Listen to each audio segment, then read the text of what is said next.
En el 2012 hubo una forma de lograr un aumento en sus salarios de aproximadamente 200 soles, siempre y cuando acreditaran estudios de posgrado. Fue entonces que se matricularon en la Universidad César Vallejo, que por aquellos años tenía una sede en Tacabamba. Producto de esos años de estudio nace esta tesis de 121 páginas titulada La equidad de género y los aprendizajes significativos del área de personal social en los estudiantes del cuarto ciclo de la institución educativa número 10465, Puña. Tesis que tiene dos autores, a Pedro Castillo Terrones y a su esposa, Lilia Paredes Navarro.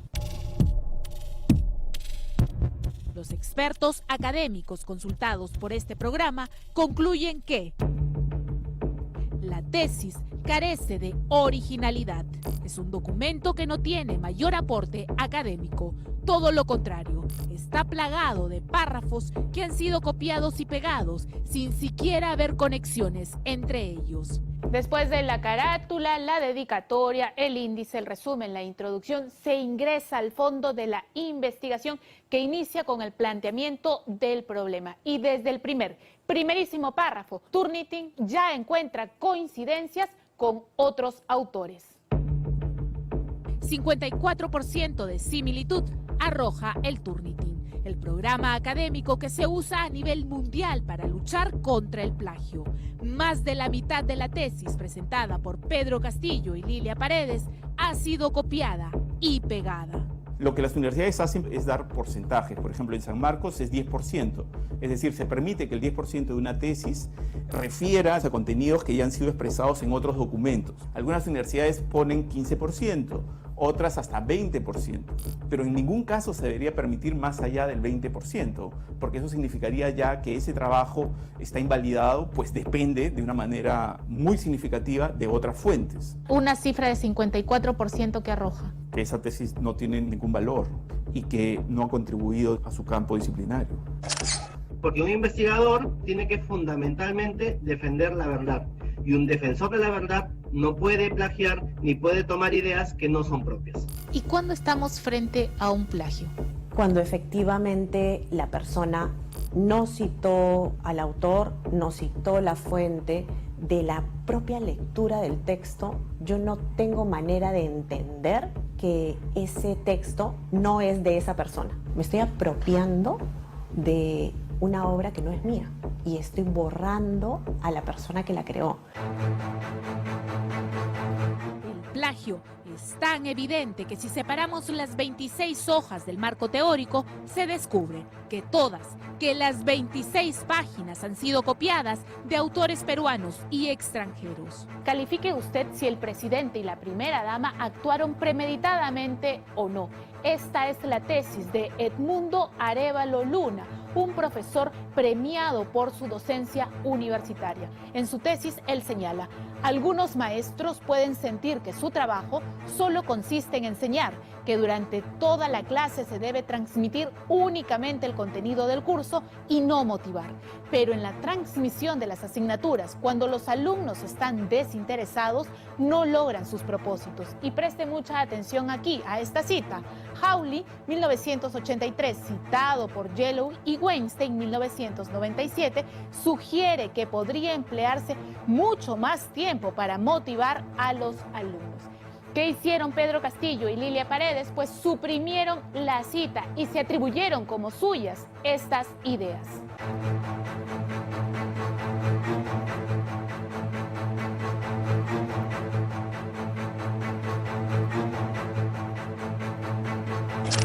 El hecho de tener un marco teórico que es una recopilación de ideas de otros autores entra en la categoría de plagio. Por supuesto, y no solamente eso, sino que ya descalifica el trabajo de tesis. No va a conducir a ningún aporte, ninguna contribución, porque evidentemente esa persona ni siquiera puede comprender el marco teórico que está empleando.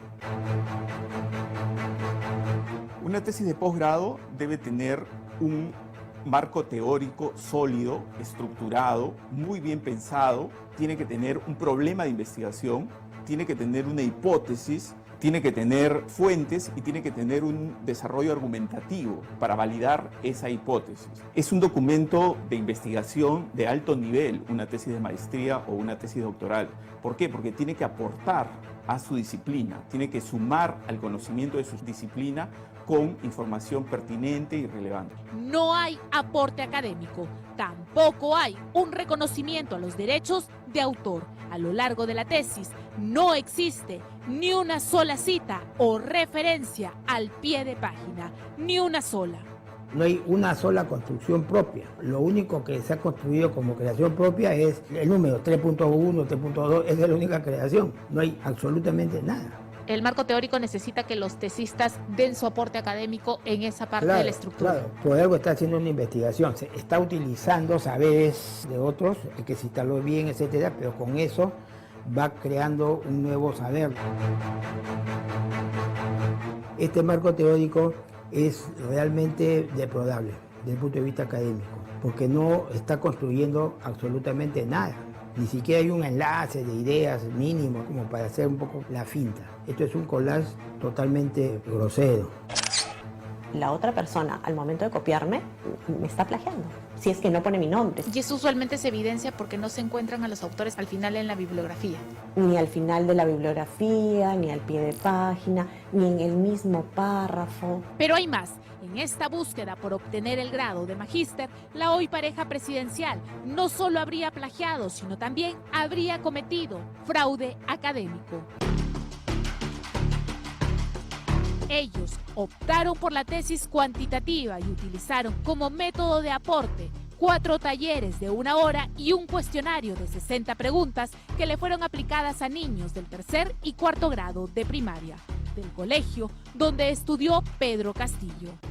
Para validar los talleres y los cuestionarios, Pedro Castillo y Lilia Paredes necesitaron de 3 profesionales, de 3 académicos que validaran su instrumento, lo que en términos académicos se conoce como instrumento. Aquí las fichas de validación llenadas a puño y letra. Solís Díaz Andrea Jesús estipula: soy de la opinión que debe llevarse a cargo la investigación porque reúne las condiciones de acuerdo al instrumento de investigación. El segundo profesional, Walcas Reyes Young, señala: debe aplicarse el instrumento de investigación porque presenta coherencia en su elaboración. ¿Qué pasa cuando buscamos a estas personas en la base de RENIEC? Vamos a hacer la búsqueda. Walcas. No se encontraron registros del ciudadano Walcas Reyes Young y según RENIEC no existe registro. Lo que vamos a hacer ahora es buscar de acuerdo a este número de DNI. El DNI le pertenece a otra ciudadana, a Yupanqui Briceño Carmen Rosa. Segunda persona que validó esta ficha, Solís Díaz Andrea Jesús. Vamos a hacer la búsqueda. Solís Díaz Andrea. Tampoco existe. No se encuentra registro. Vamos a buscar ahora por el DNI que consignó esta persona. ¿A quién le pertenece el DNI? A otra persona. El fraude académico se produce cuando una persona actúa con deshonestidad y se apropia de contenidos de otros autores y los hace pasar como propios. Ese es el caso del plagio. Pero también podría darse el caso del fraude académico cuando yo falseo los resultados de un experimento, de una encuesta, con aras de validar una hipótesis. Pero aún hay más en estas fichas de validación en las que no se consignó, por alguna extraña razón, ni fecha ni mes en el documento. El tercer académico que estampó su firma sí existe, sí coincide su DNI con su nombre y con su firma. Se trata de Eric Carlo Figueroa Coronado, un hombre que, escuche bien, fue jurado de tesis, es decir, fue juez y parte. ¿Cuál fue su participación en este proceso? Dentro de la sustentación de tesis del profesor Pedro Castillo Terrones, yo estuve como miembro integrante del jurado evaluador, en este caso cumpliendo la función de vocal. ¿Usted tiene algún recuerdo de parte del tema del que trató durante su sustentación? El sustentó es un trabajo de investigación desarrollado para una maestría junto con su esposa. Han hecho un trabajo grupal y, si no me equivoco, pues tenía que ver, creo, con la equidad de género y los logros de aprendizajes.